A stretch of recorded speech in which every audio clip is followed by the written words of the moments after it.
जय राधा माधव कुंज बिहारी, गोपीजन वल्लभ गिरिवरधारी।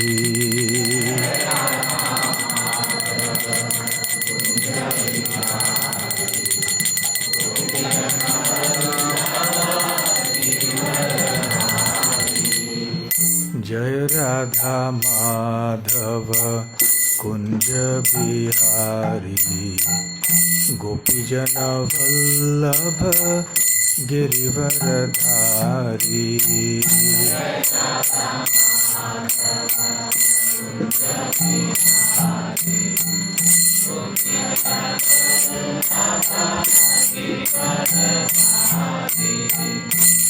यशोदानंदन व्रज जन रंजन,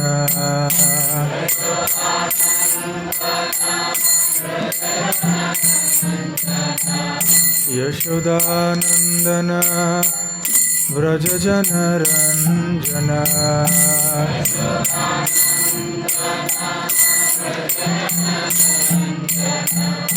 यमुना तीरवनचारी,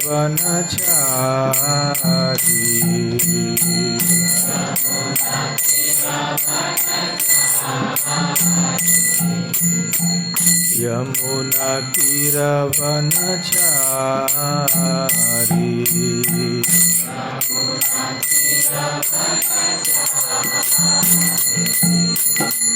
जय राधा माधव कुंज बिहारी, गोपीजन वल्लभ गिरिवरधारी।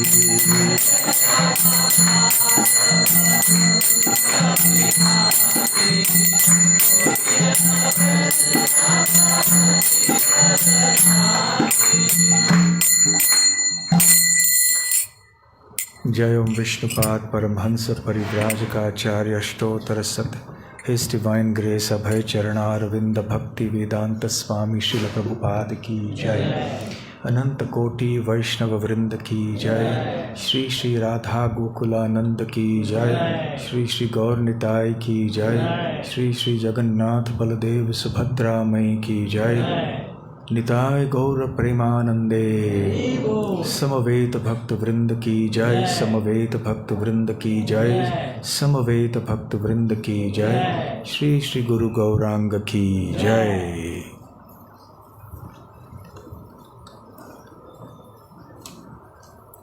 ओम नमो भगवते वासुदेवाय। ओम नमो भगवते वासुदेवाय।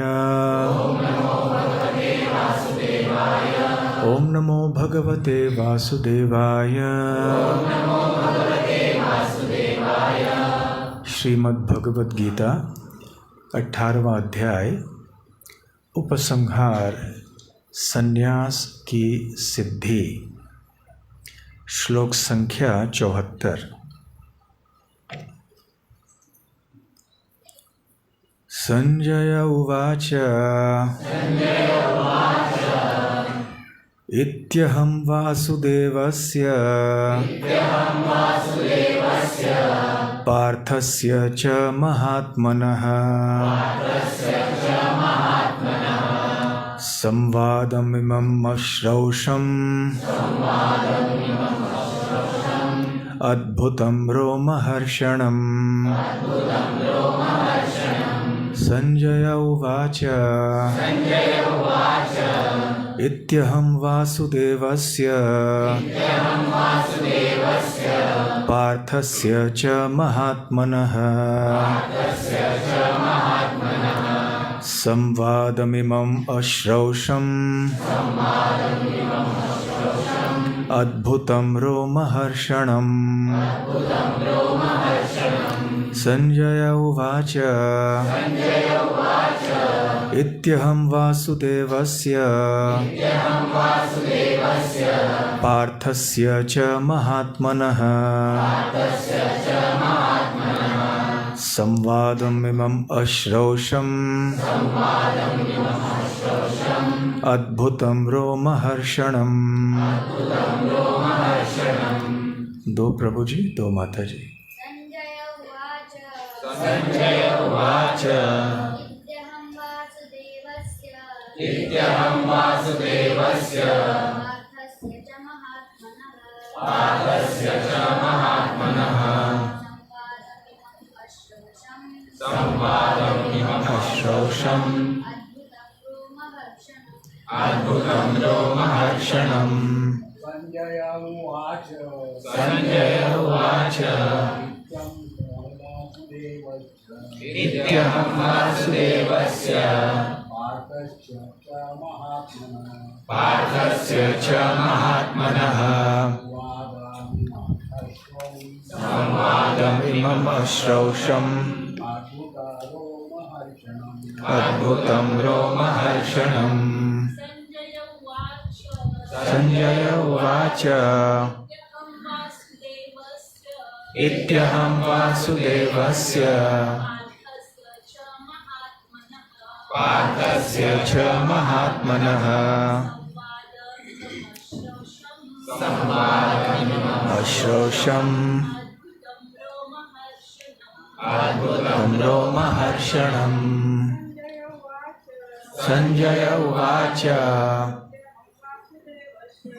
इत्यहं वासुदेवस्य पार्थस्य च महात्मनः संवादमिमम् अश्रौषम् अद्भुतं रोमहर्षणम्। संजय उवाच संजय ने कहा इति इस प्रकार अहम मैं वासुदेवस्य कृष्ण का पार्थस्य तथा अर्जुन का च भी महात्मनः महात्माओं का संवादम वार्ता इमं यह अश्रौषम सुनी है अद्भुतम अद्भुत रोमहर्षणम रोंगटे खड़े करने वाली। अनुवाद और तात्पर्य श्रील प्रभुपाद द्वारा। अनुवाद। संजय ने कहा इस प्रकार मैंने कृष्ण तथा अर्जुन इन दोनों महापुरुषों की वार्ता सुनी और यह संदेश इतना अद्भुत है कि मेरे शरीर में रोमांच हो रहा है। तात्पर्य। भगवद गीता के प्रारंभ में धृतराष्ट्र ने अपने मंत्री संजय से पूछा था कुरुक्षेत्र के युद्ध स्थल में क्या हुआ। गुरु व्यासदेव की कृपा से संजय के हृदय में सारी घटना स्फुरित हुई थी। इस प्रकार उसने युद्ध स्थल की विषय वस्तु कह सुनाई थी। यह वार्ता आश्चर्यप्रद थी क्योंकि इसके पूर्व दो महापुरुषों के बीच ऐसी महत्वपूर्ण वार्ता कभी नहीं हुई थी और न भविष्य में पुनः होगी। यह वार्ता इसलिए आश्चर्यप्रद थी क्योंकि भगवान भी अपने तथा अपनी शक्तियों के विषय में जीवात्मा अर्जुन से वर्णन कर रहे थे जो परम भगवत भक्त था। यदि हम कृष्ण को समझने के लिए अर्जुन का अनुसरण करें तो हमारा जीवन सुखी तथा सफल हो जाए।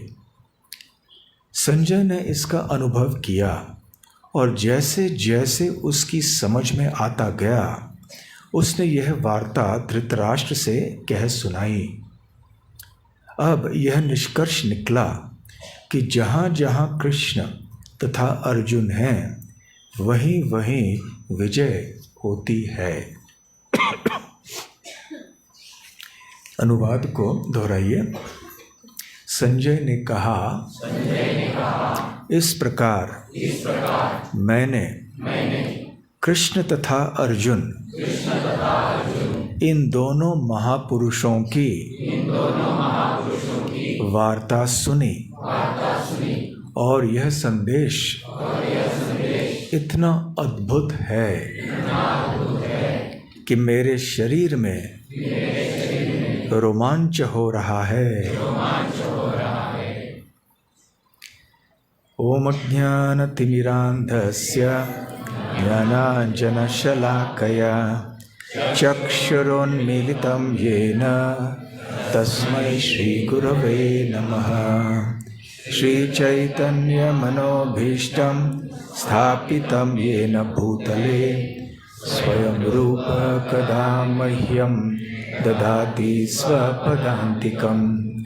वन्देऽहं श्रीगुरो श्रीयुतपदकमलं श्रीगुरून् वैष्णवांश्च श्रीरूपं साग्रजातं सहगणरघुनाथान्वितं तं सजीवं साद्वैतं सावधूतं परिजनसहितं कृष्णचैतन्यदेवं श्रीराधाकृष्णपादां सहगणललिता श्रीविशाखान्वितांश्च। नमो ॐ विष्णुपादाय कृष्णप्रेष्ठाय भूतले श्रीमते भक्तिवेदान्त स्वामिनिति नामिने।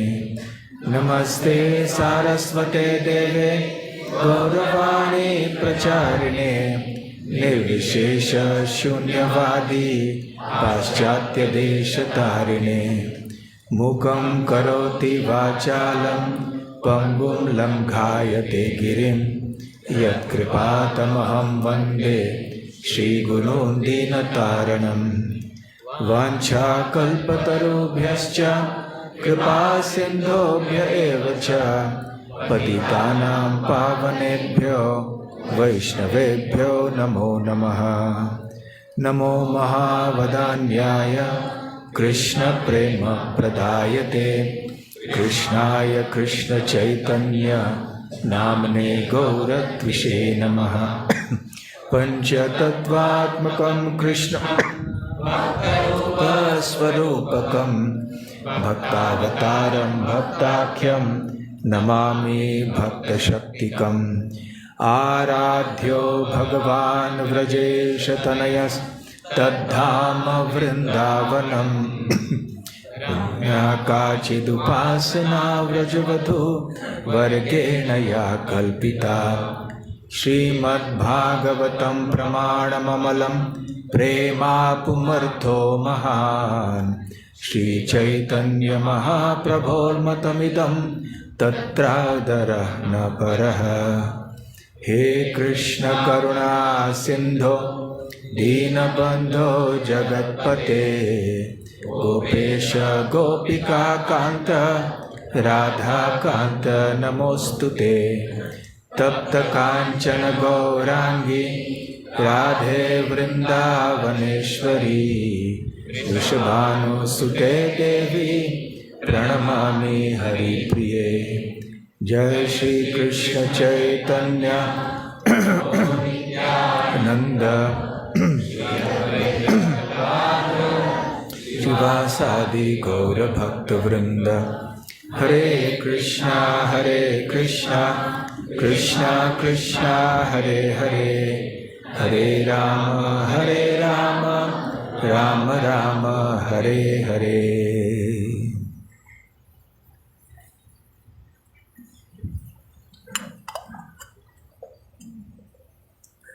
हरे कृष्णा।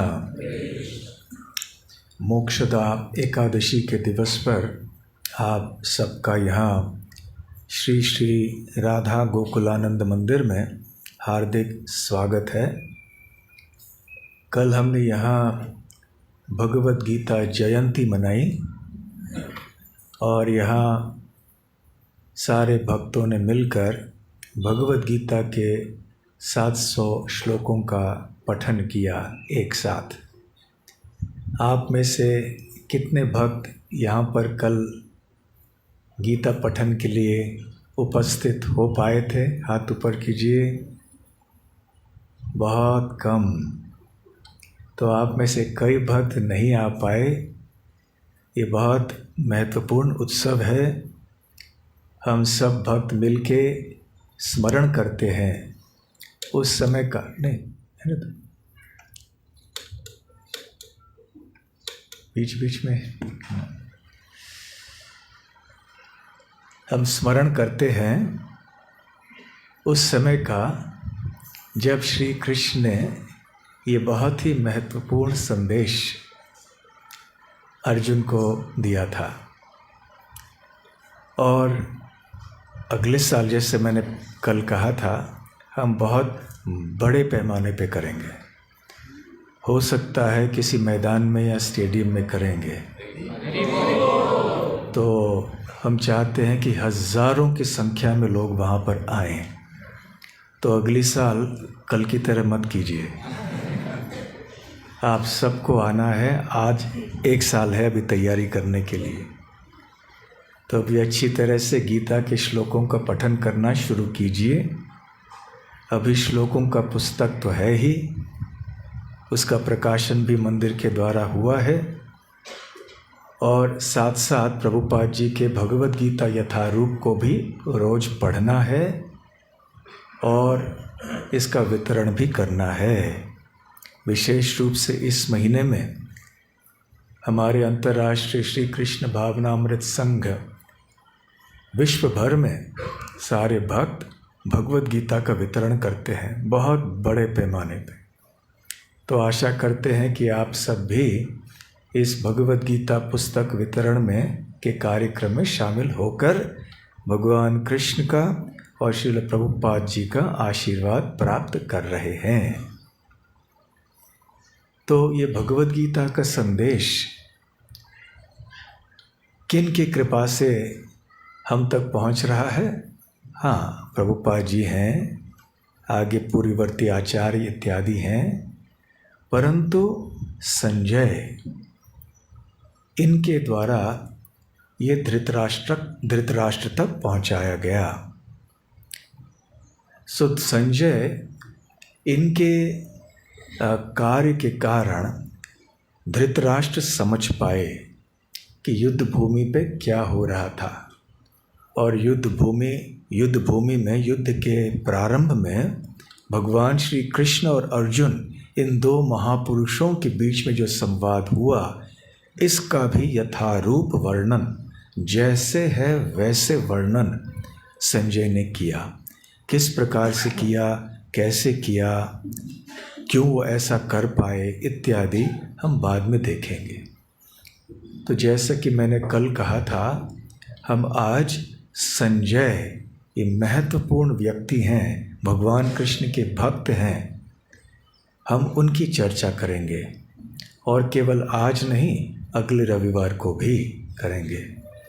तो आज का रविवार, आज का दिन और अगला रविवार जो है, ये हम संजय भावना भावित होंगे, क्योंकि संजय भगवान कृष्ण के भक्त हैं, इसलिए ये कृष्ण भावना भावित होना ही है, क्योंकि भक्त भगवान से भिन्न नहीं होते हैं।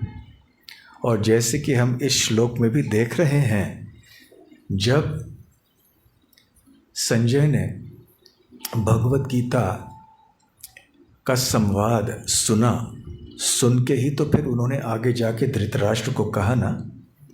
तो वो क्या कह रहे हैं यहाँ पर? वो बतला रहे हैं कि किस तरह से इस 2 महापुरुषों के बीच में ये अद्भुत संवाद हुआ, और रोमहर्षणम, उनके रोंगटे खड़े हो गए इस अद्भुत संवाद को सुनकर। अभी केवल भक्त ही है जो इस संवाद को अद्भुत कह सकता है। भले कोई ऐसे अन्य लोग भी अद्भुत कहें, परंतु रोमहर्षणम, उनके रोंगटे खड़े नहीं होंगे। कोई साधारण व्यक्ति के रोंगटे नहीं खड़े हो सकते। और आगे चल के संजय बताने वाले हैं कि और किस प्रकार का अनुभव उनको हुआ भगवान श्री कृष्ण और श्री अर्जुन के बीच में संवाद सुनकर। तो ऐसे जो लक्षण हैं वो केवल भगवान के भक्तों में ही हो सकते हैं। इसलिए ये एक निश्चित बात है कि संजय भगवान के भक्त हैं और उन्होंने इतनी महत्वपूर्ण सेवा की सारे विश्व के लिए, केवल पृथ्वी के लिए नहीं, संपूर्ण ब्रह्मांड के लिए उन्होंने इतनी बड़ी सेवा की कि भगवत गीता का संदेश सारे दुनिया तक पहुंचाया। गीता के 4 अध्याय में भगवान कह चुके हैं कि हे अर्जुन, ये पहली बार मैं भगवत गीता नहीं कह रहा हूँ। इमं विवस्वते योगम प्रोक्तवान अहम अव्ययम।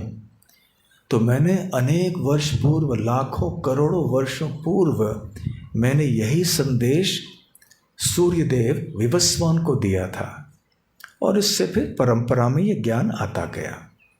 तो इस ज्ञान को मैं पुनः तुम्हें दे रहा हूँ।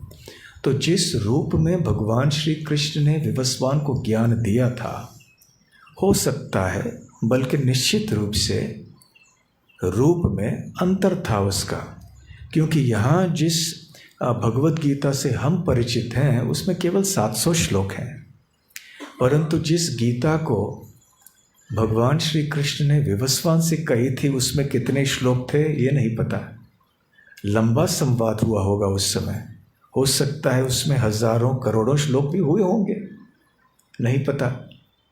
परंतु जो मूल सिद्धांत हैं, मूल जो तत्व हैं, वो वैसे के वैसे हैं। तो इस आधुनिक काल में, विशेष रूप से द्वापर के अंत में जब किया गया, तो कलयुग के लोगों के लिए ये भगवत गीता का जो रूप है, संजय के कारण हम तक पहुंच रहा है। तो देखिए कितनी महत्वपूर्ण और मूल्यवान सेवा संजय ने की। हाँ, भले वो व्यासदेव के निमित्त बने, फिर भी निमित्त तो बने ना। जिस प्रकार से भगवत गीता में श्री कृष्ण कहते हैं, निमित्त मात्र भव सव्यसाचिन। अर्जुन का और एक नाम है सव्यसाची। सव्यसाची का अर्थ क्या है?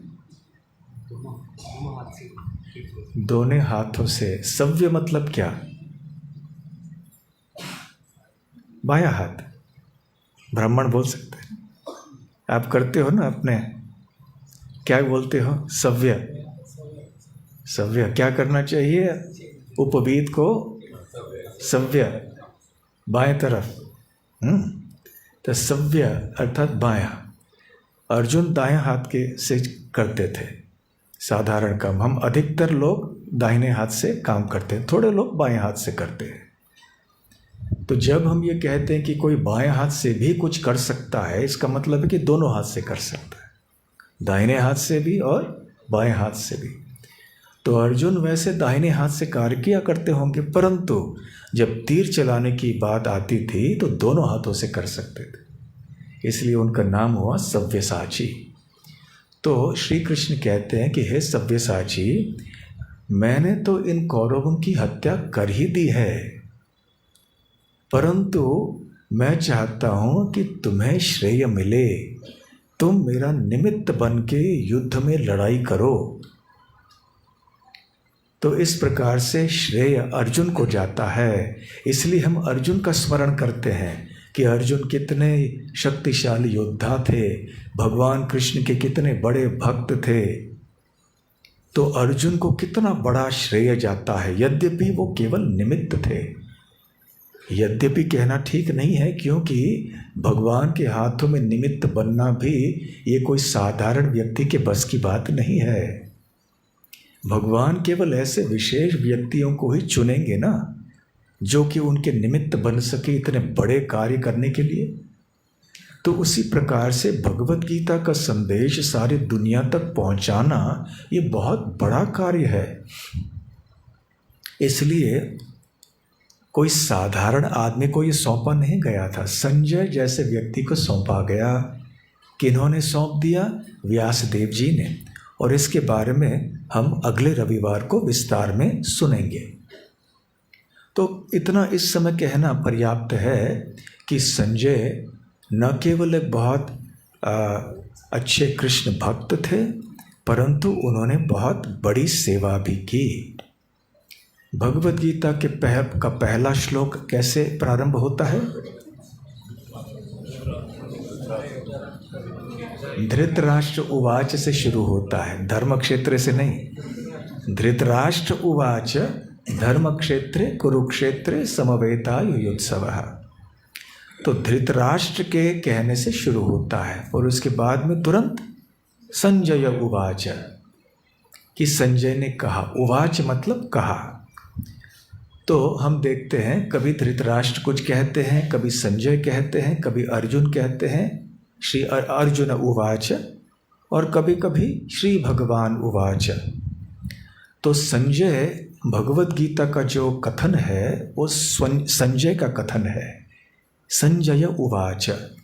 फिर संजय कहते कहते फिर अपने वर्णन में वो कह रहे हैं अर्जुन उवाच, श्री भगवान उवाच। परंतु जहाँ तक धृतराष्ट्र सुन रहे हैं वो तो संजय ही बोल रहे हैं, तो धृतराष्ट्र के लिए संजय उवाच ही है। तो वास्तव में संपूर्ण भगवद गीता में संजय उवाच है कि संजय ने कहा। तो ये हम अनेक श्लोकों में देखेंगे, आज के श्लोक में भी हमने देखा संजय उवाच, और अनेक अन्य श्लोकों में भी ये भगवद गीता में पाया जाता है।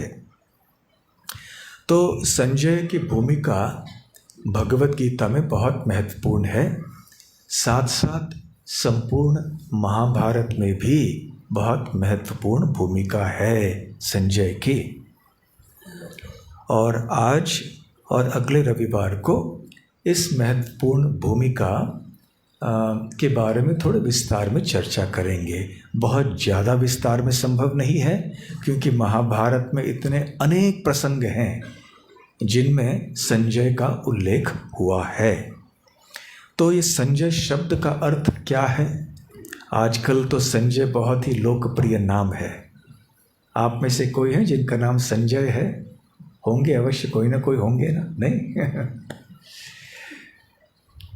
तो संजय, समजय या सम्यक जय, जय अर्थात जीत, सम मतलब साथ में, तो जीत के साथ अर्थात जो विजयी है। अन्यथा हम ये भी कह सकते हैं सम्यक जय, जो पूर्ण रीति से जीतता है, जिसने जीत प्राप्त कर ली है, तो वो समजय, पूर्ण विजय, संपूर्ण विजय, इसलिए ये नाम है संजय। तो जब नाम देते हैं बच्चों को तो अर्थपूर्ण नाम होने चाहिए। ये पिंटू, बंटू, टॉमी ऐसे नाम रखने से कुछ होगा नहीं। आजकल हम इतने सारे हिंदू समाज में भी लोगों को देखते हैं जो ऐसे वैसे नाम कुछ रख देते हैं। कभी कभी इधर से एक अक्षर ले लिया, माता के नाम से, पिता के नाम से कोई दो, भले उस संयुक्त अक्षर को कोई अर्थ हो न हो, बस ऐसे कोई नाम दे देते हैं। कितनी बार जब मैं माता पिता को पूछता हूँ नाम, बच्चे का नाम का अर्थ क्या है, तो नहीं, ऐसे मन में आया हमने रख दिया, कोई अर्थ नहीं है। लेकिन अर्थ होना चाहिए, कोई ना कोई भगवान से संबंधित, भगवान की भक्ति से संबंधित, भगवान के भक्तों से संबंधित कोई नाम होना चाहिए। कम से कम इस तरह का तो नाम हो जिसमें कोई अर्थ हो। संजय, कभी कभी ऐसे कोई विचित्र या विशेष या अद्भुत गुण होते हैं, जैसे विक्रम या आदित्य या अमर, ऐसे भी नाम होते हैं। ठीक है, कोई तो अर्थ होना चाहिए। तो ये है संजय। तो संजय कौन थे? वैसे वो एक सूत कुल से थे। जैसे और कौन सूत थे?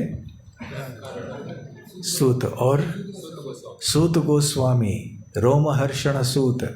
सूत गोस्वामी वो हैं जिन्होंने नैमिषारण्य में श्रीमद् भागवतम का संदेश दोहराया, जो कि उन्होंने सुना था। कहाँ पर? गंगा के तट पे, जबकि शुकदेव गोस्वामी ने महाराज परीक्षित से संवाद किया था। तो सूत परिवार के थे। उनके पिता का नाम था गवलगण ऋषि। ये सब महाभारत के आदि पर्व में वर्णित है। एक ऋषि तुल्य थे संजय, और उसी सामाजिक वर्ग में थे जिसमें कि कौरव जो राजकुमार थे वो घूमते थे, उठते बैठते थे, इसलिए कौरवों के भी वो निकट आ गए और आगे चल के वो धृतराष्ट्र के मंत्री बन गए। एक बहुत महत्वपूर्ण एक सेवा है ये। और उस समय ऐसे देखा जाता था कि जो निकट के सेवक या सहायक या मंत्री होते थे वो सारथी भी होते थे। जैसे दारुक और कृष्ण और धृतराष्ट्र के लिए भी और हमारे श्री रामचंद्र के पिता दशरथ महाराज के भी सुमंत्र उनके मंत्री थे, उनके सारथी भी बने। तो इस प्रकार से संजय ये बहुत महत्वपूर्ण स्थान था उनका धृतराष्ट्र के राज्य में, क्योंकि वो उनके बहुत निजी सहायक थे। अनेक चीज़ों के लिए वो संजय से सलाह लेते थे। कोई ऐसे बहुत ही गोपनीय कोई कार्य संपन्न करना होता था जिसके लिए बहुत ही भरोसेमंद या विश्वसनीय व्यक्ति की आवश्यकता होती थी, तो वो संजय को चुनते थे। वो व्यासदेव जी के शिष्य थे और बहुत ही श्रद्धालु थे धृतराष्ट्र के प्रति। श्रद्धालु होने का अर्थ ये नहीं कि वो धृतराष्ट्र के त्रुटियों को नहीं जानते थे, वो जानते थे। और क्योंकि जो श्रद्धालु सेवक होते हैं वो ईमानदार होते हैं और कभी कभी अपने स्वामी के हित के लिए जो आवश्यक है वो करते हैं।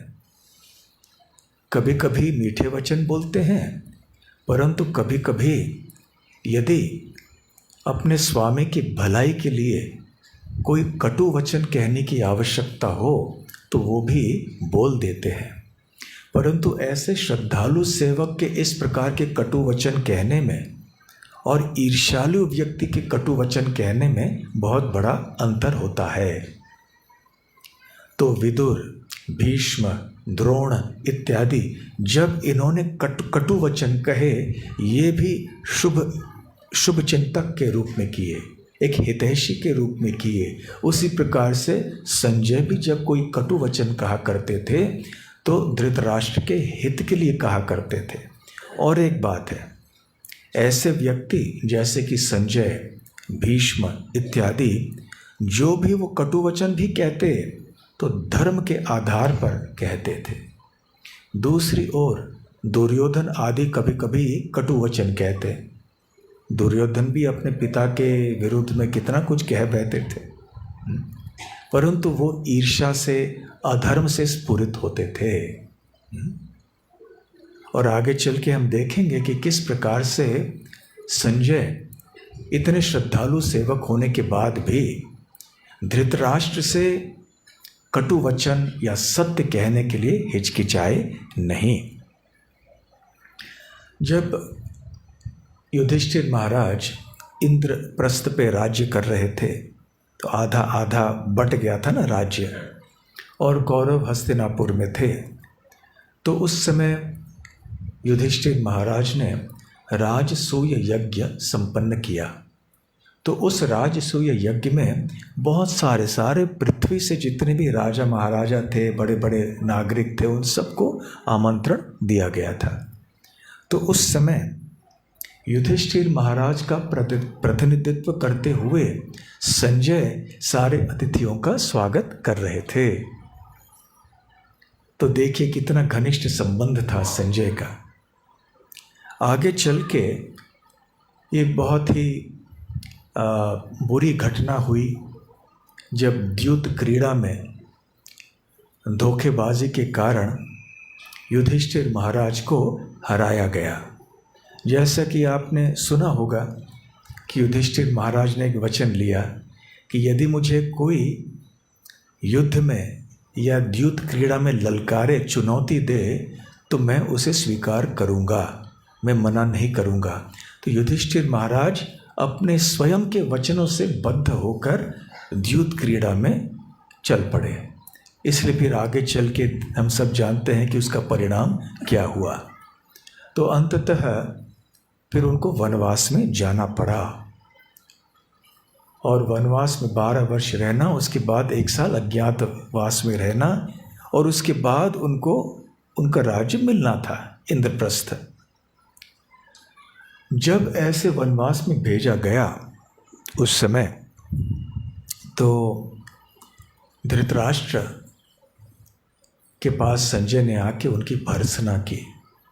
इसके पहले हुआ ये कि विदुर ने और द्रोण ने भी दुर्योधन से कहा था कि ये तो केवल कौरवों के विनाश की एक सूची है, बस थोड़े ही समय में विनाश होना है।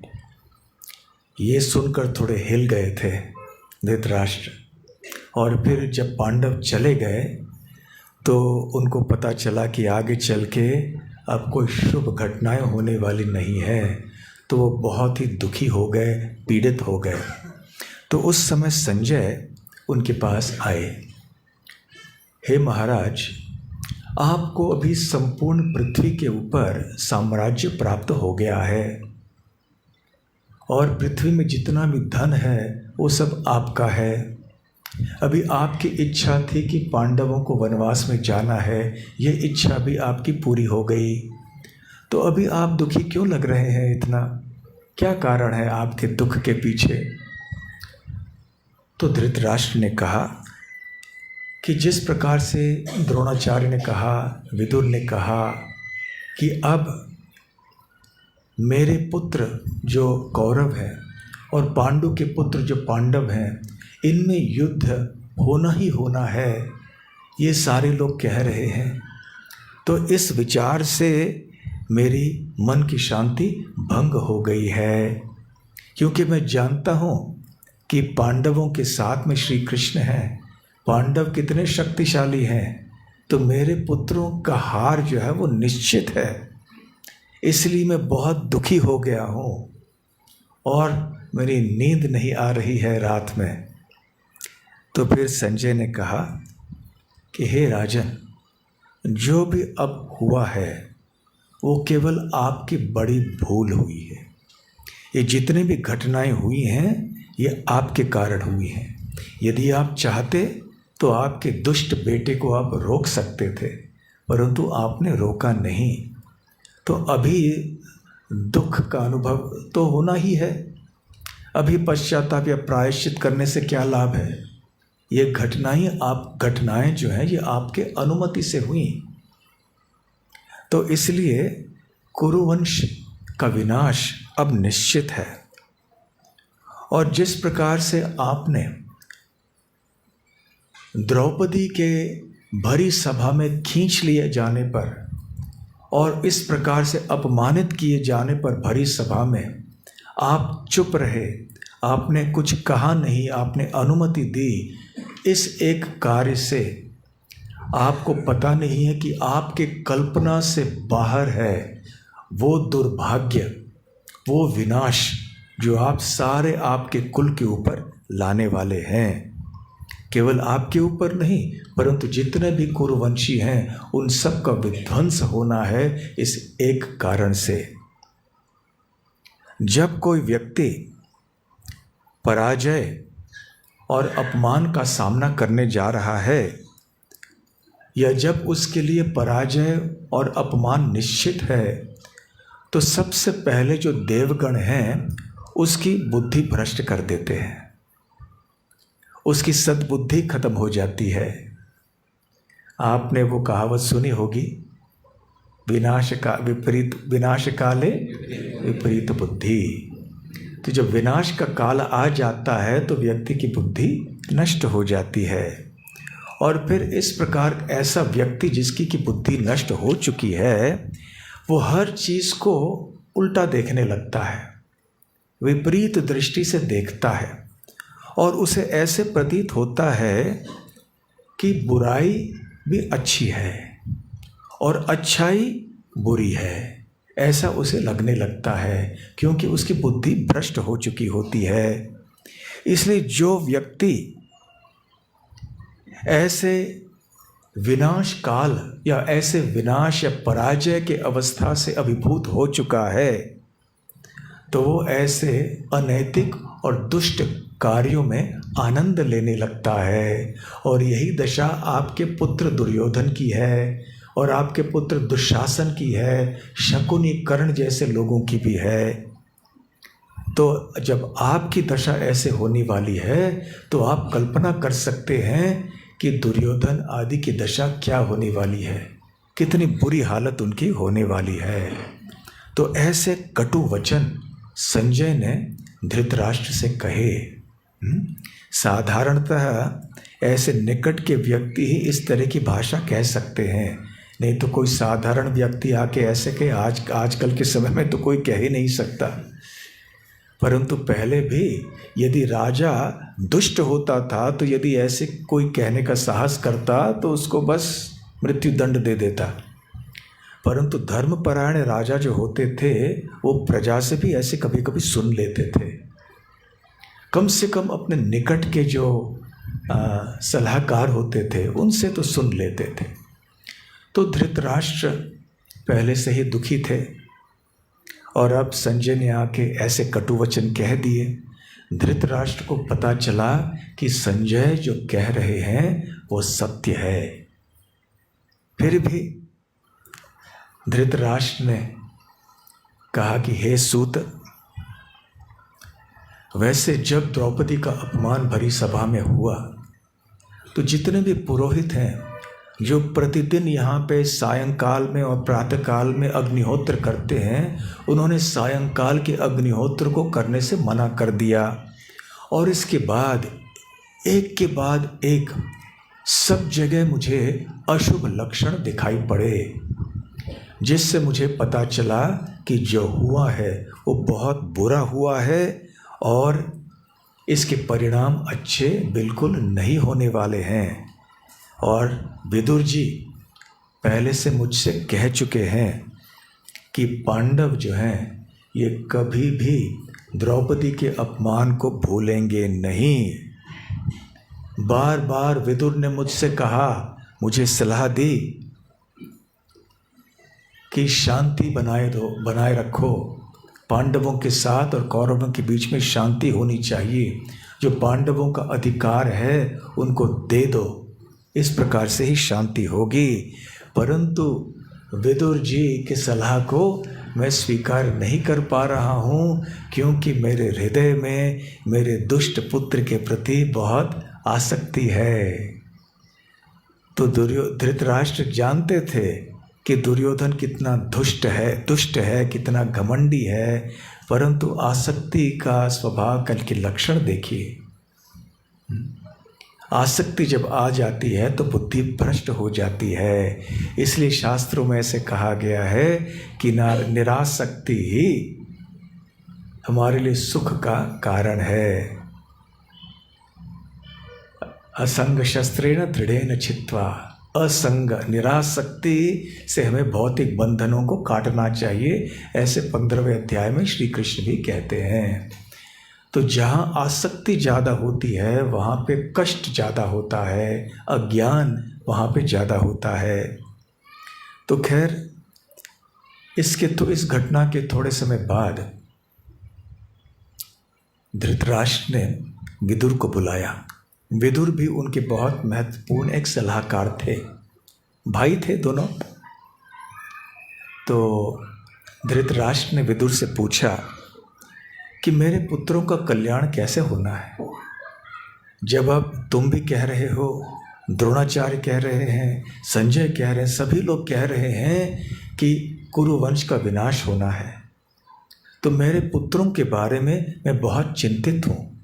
तो उनके हित के लिए मुझे क्या करना चाहिए, मुझे कृपा करके बता दो। और साथ साथ में ये सारे प्रजा जो हैं ये भी नाराज़ हो गए मेरे ऊपर, क्रोधित हो गए हैं, तो इनको कैसे शांत किया जाए, कृपया मुझे कुछ कह दो। तो विदुर जी भी इसी प्रकार के सलाहकार और हितैषी थे धृतराष्ट्र के कि जैसे संजय थे, बल्कि विदुर तो बहुत बड़े बुद्धिमान व्यक्ति जाने जाते हैं। विदुर जी की विदुर नीति बहुत विख्यात है, जैसे चाणक्य की नीति है, तरह तरह के नीति शास्त्र हैं वैदिक सभ्यता में। चाणक्य की एक है और भी है, उससे विदुर नीति का एक बहुत महत्वपूर्ण स्थान है। तो विदुर जी इतने बुद्धिमान थे, इसलिए धृतराष्ट्र अक्सर विदुर जी से कुछ सुना करते थे। तो विदुर जी ने कहा धृतराष्ट्र से कि देखिए, धर्म अर्थ काम के क्षेत्र में यदि सफलता प्राप्त करनी है तो वो केवल धर्म का पालन करने से होगा। धर्म ही बुनियाद है। धर्म अर्थ काम मोक्ष। तो यदि मोक्ष की बात तो दूर रही, यदि कोई अर्थ प्राप्त करना चाहता है और अर्थ के कारण, अर्थ की सहायता से विषय भोग करना चाहता है, ये सब करने के लिए भी बुनियाद या नींव धर्म होना चाहिए। अधार्मिक रीति से यदि कोई अर्थ कमाना चाहे और काम का भोग करना चाहे तो फिर वो नहीं होगा। इसलिए हे राजन, मेरी सलाह आपके लिए यही है कि समभाव से आपको कौरवों और पांडवों को देखना चाहिए। इस प्रकार का भेद मत कीजिए कि ये दुर्योधन आदि आपके पुत्र हैं और ये युधिष्ठिर आदि ये आपके भाई के पुत्र हैं। इस प्रकार का भेदभाव मत कीजिए, पक्षपात मत कीजिए, समभाव रखिए। तो जो पांडवों का अधिकार है उनको आप दे दीजिए, उनका जो राज्य है आपको लौटाना चाहिए। और इस प्रकार आपको शकुनी को बुलाना है, शकुनी को डांटना है आपको। साथ साथ में यदि इस प्रस्ताव से दुर्योधन सहमत नहीं है तो दुर्योधन को आप त्याग कर दो। यदि दुर्योधन तैयार है युधिष्ठिर को राज लौटाने के लिए और युधिष्ठिर और अन्य पांडवों के साथ में शांति से रहने के लिए, तब आप दुर्योधन को स्वीकार कर सकते हो। अन्यथा बहिष्कृत कर दो, बहिष्कार कर दो दुर्योधन का। साथ साथ में कर्ण, दुशासन आदि जिन्होंने द्रौपदी का खुली सभा में, भरी सभा में अपमान किया था, उनको युधिष्ठिर महाराज के सामने और विशेष रूप से द्रौपदी के सामने क्षमा याचना करनी चाहिए। सबके सामने जब तक ये दुशासन क्षमा याचना नहीं करेगा द्रौपदी के अपमान के लिए, तब तक कोई कल्याण यहाँ कुरुवंश में नहीं हो सकता है।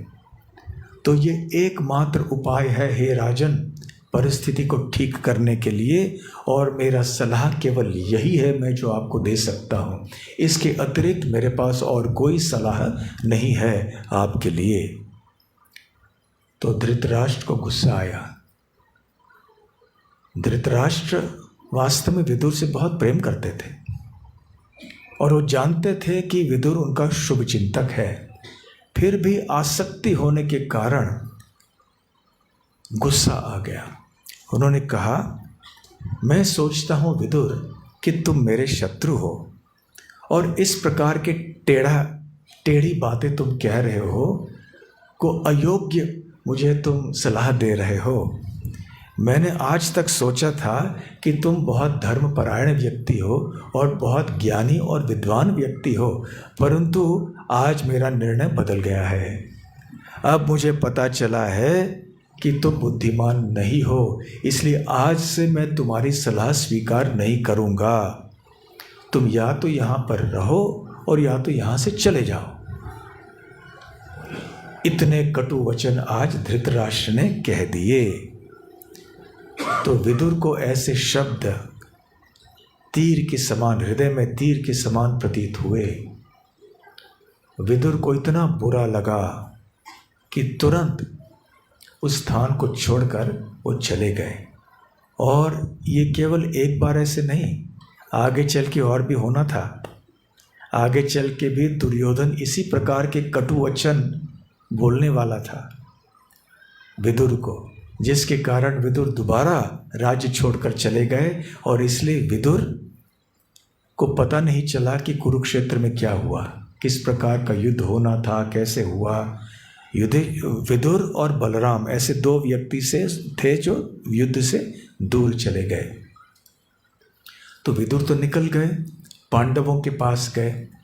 उस समय पांडव कहाँ रहते थे? ब्रजमंडल में रहते थे। कहाँ पे? ब्रजमंडल में, काम्य वन में। तो महाभारत में इस स्थान को काम्यक वन कहा गया है। आजकल की बोली में उसे काम्य वन कहते हैं। तो काम्यक वन में विदुर जी चले गए। धृतराष्ट्र ने तो ऐसे कटुवचन बोल डाले, बाद में पछताने लगे।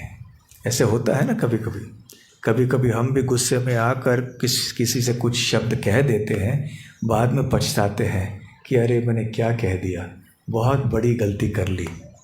आप में से किसी को इस प्रकार का अनुभव हुआ है?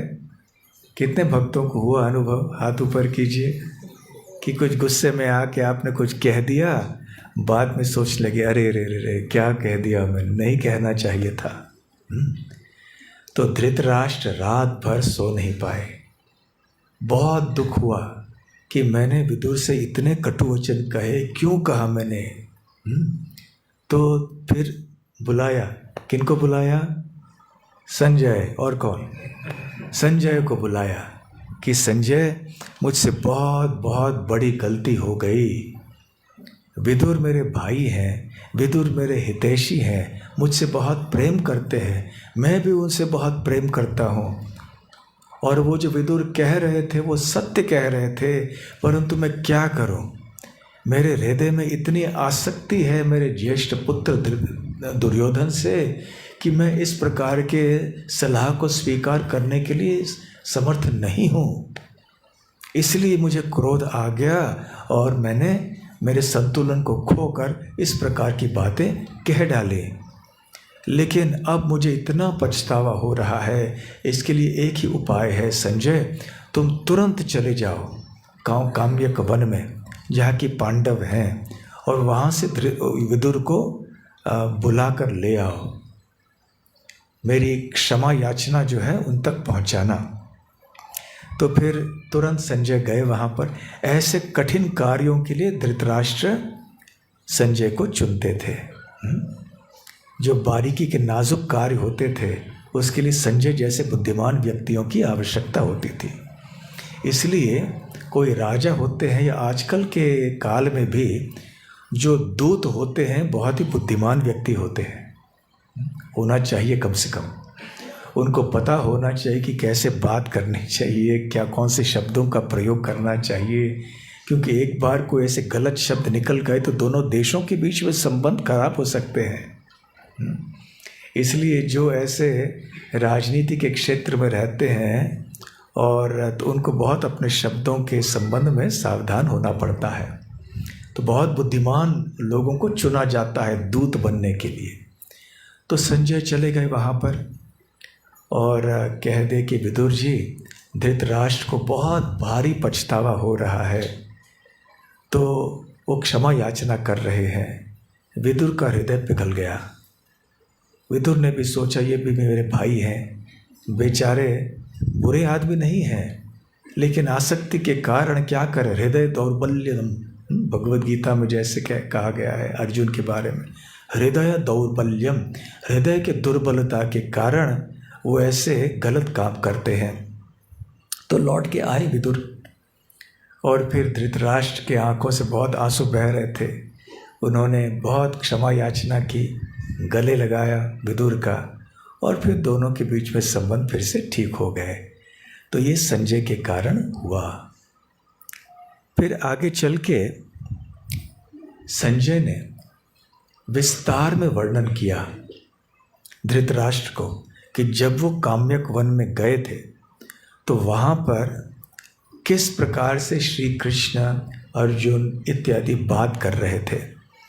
और उन्होंने कहा कि जो वृष्णि कुल हैं और उनमें से जो कृष्ण और बलराम सबसे सामने हैं और साथ साथ पांडव हैं, धृष्टद्युम्न, द्रुपद आदि हैं, इन सब ने एक व्रत लिया है और वो उस व्रत को संजय ने बड़े विस्तार में बताया धृतराष्ट्र को। संक्षेप में वो व्रत क्या था? वो व्रत ये था कि इन्होंने कृष्ण और पांडवों ने इत्यादि व्रत लिया कि हम कौरवों की हत्या करेंगे। ये व्रत था। तो आके उन्होंने ये बतला दिया कि ऐसे उन्होंने व्रत लिया है काम्यक वन में, और ये कोई साधारण व्यक्ति कोई व्रत लेता है ये अलग बात है, लेकिन पांडव जैसे लोग व्रत लेते हैं, उनमें अर्जुन भीम जैसे योद्धा हैं, युधिष्ठिर जैसे धर्मराज हैं, और साथ साथ श्री कृष्ण जो धर्म के मूर्तिमान स्वरूप हैं, जो धर्म के स्रोत हैं, जब वो इस प्रकार का व्रत लेते हैं तो बहुत गंभीरता से सुनना चाहिए।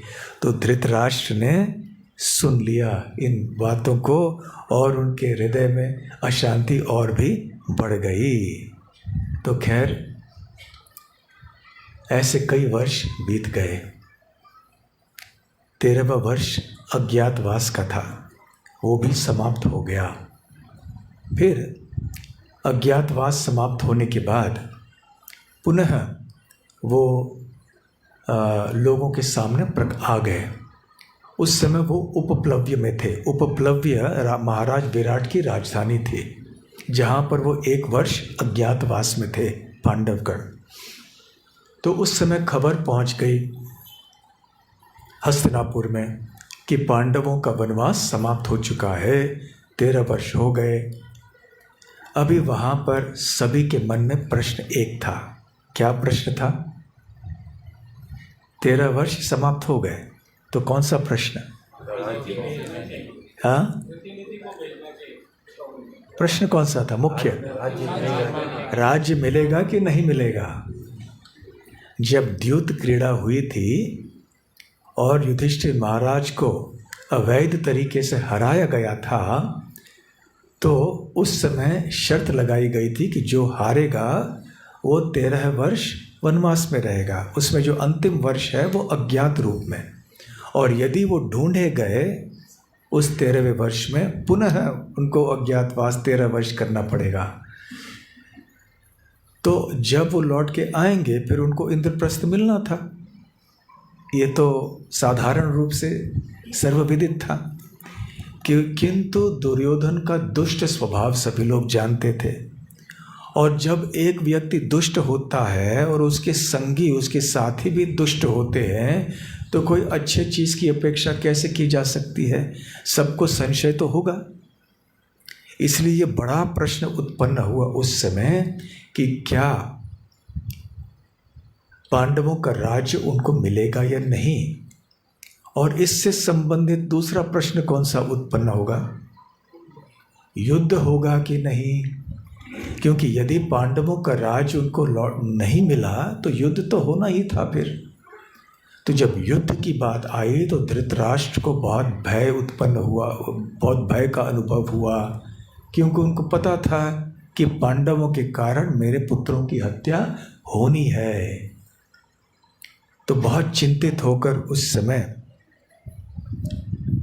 धृतराष्ट्र ने संजय को दोबारा भेजा।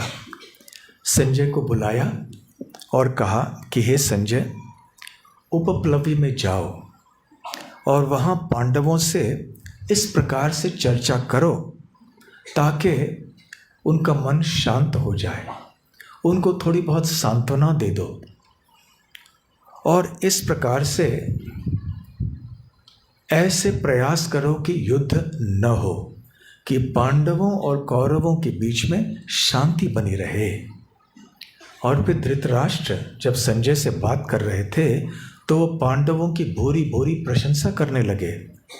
हृदय से कर रहे थे धृतराष्ट्र पांडवों की प्रशंसा, क्योंकि वास्तव में जानते थे धृतराष्ट्र कि पांडव कितने अच्छे थे। तो धृतराष्ट्र कहने लगे कि हे संजय, मैं ये कभी नहीं भूल सकता कि किस प्रकार से युधिष्ठिर मेरे प्रति इतना आज्ञाकारी था, और यहाँ तक कि जब वो पृथ्वी का सम्राट था उस समय भी, विश्व सम्राट होने के बाद भी उसने मेरे हर बात को माना, मुझे पूर्ण सम्मान दिया। और साथ साथ में मैं ये बहुत ही ईमानदारी से कह सकता हूँ कि जब मैंने पांडवों के चरित्र की परीक्षा करके देखी है उनके संपूर्ण जीवन में, तो मैं उनके चरित्र में एक भी कोई गंभीर भूल नहीं ढूंढ पा रहा हूं। छोटी मोटी भूल हो सकती है, लेकिन कोई गंभीर भूल या दोष मुझे नहीं दिखाई दे रहा है सारे पांडवों में। तो मुझे पता है कि उनको सांत्वना दिए जाने पर ये जो युद्ध है इसको टाला जा सकता है। यदि युद्ध हो जाए तो बहुत विध्वंस हो जाएगा, बहुत बुरा होगा। और पांडव सभी के लिए प्रिय है, केवल मेरा जो दुष्ट पुत्र है दुर्योधन और कर्ण, इन दोनों के सिवाय सभी लोग पांडवों से बहुत प्रेम करते हैं। इसलिए मैं इस युद्ध को हर हालत में टालना चाहता हूँ, क्योंकि इसमें मुझे पता है कि श्री कृष्ण जो कि स्वयं विष्णु भगवान हैं, पांडव वास्तव में अजेय हैं। अजेय मतलब जिनको हराया नहीं जा सकता है। पांडव क्यों अजेय हैं? क्योंकि श्री कृष्ण जो कि साक्षात भगवान विष्णु हैं वो उनके साथ में हैं।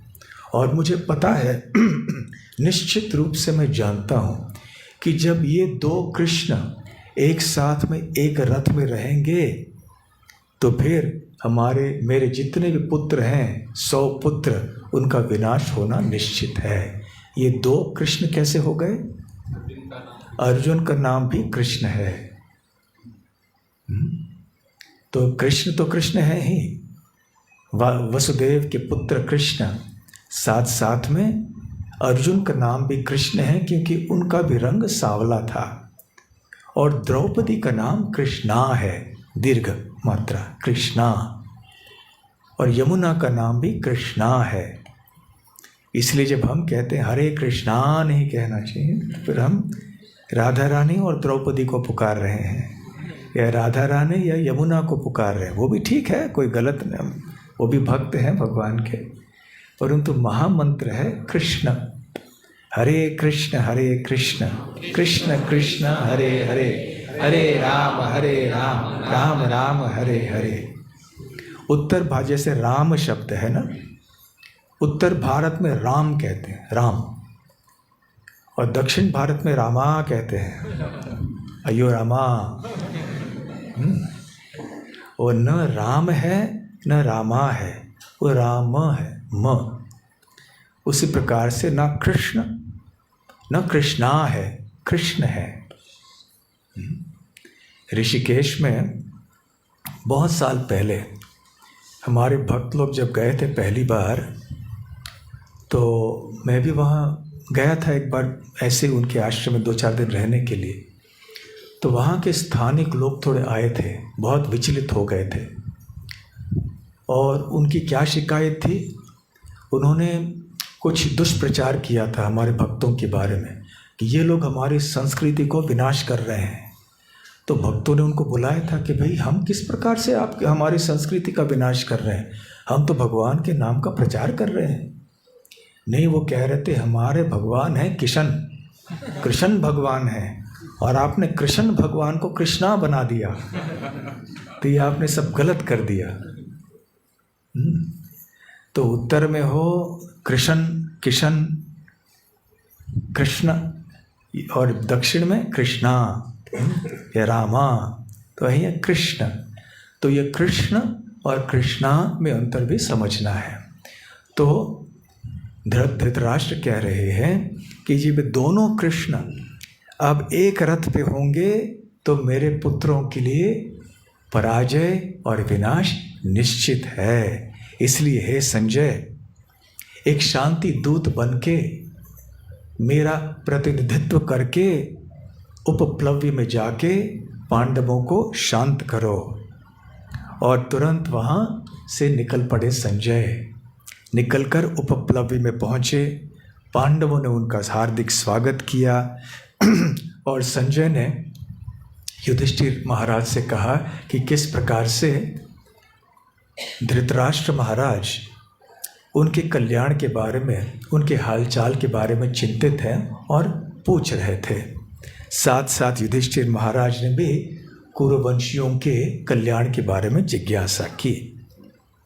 फिर संजय ने अपना संदेश देना शुरू कर दिया कि धृतराष्ट्र हृदय से चाहते हैं कि पांडव और कौरव दोनों ही शांति से आपस में मिलजुल कर रहें। वो उनको बहुत खेद हो रहा है, बहुत दुख हो रहा है कि आपको 13 वर्ष वन में रह के इतना कष्ट का अनुभव करना पड़ा, और वो केवल उनके दुष्ट पुत्र दुर्योधन के कारण है। इसलिए धृतराष्ट्र ने ये संदेश भेजा है। तो क्या संदेश है? कि मैं सर्वप्रथम श्री कृष्ण को और द्रुपद महाराज को साष्टांग प्रणाम करता हूँ, और मैं ये याचना करता हूँ कि पांडव और कौरवों के बीच में शांति बनी रहे, और ये भीष्म देव की इच्छा भी है। इस प्रकार से ये बहुत भयंकर युद्ध को टाला जा सकता है।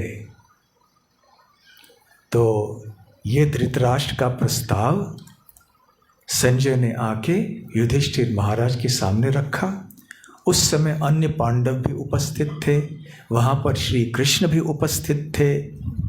तो उस समय फिर युधिष्ठिर महाराज ने उत्तर देना शुरू किया। और यदि आप जानना चाहते हैं कि युधिष्ठिर महाराज ने क्या उत्तर दिया और आगे चल के वार्तालाप कैसे हुआ, तो आपको अगले रविवार को ठीक यहीं पे इसी समय आना है। हरे कृष्णा कृष्ण कृष्ण हरे हरे, हरे राम राम राम हरे हरे। हरे कृष्णा।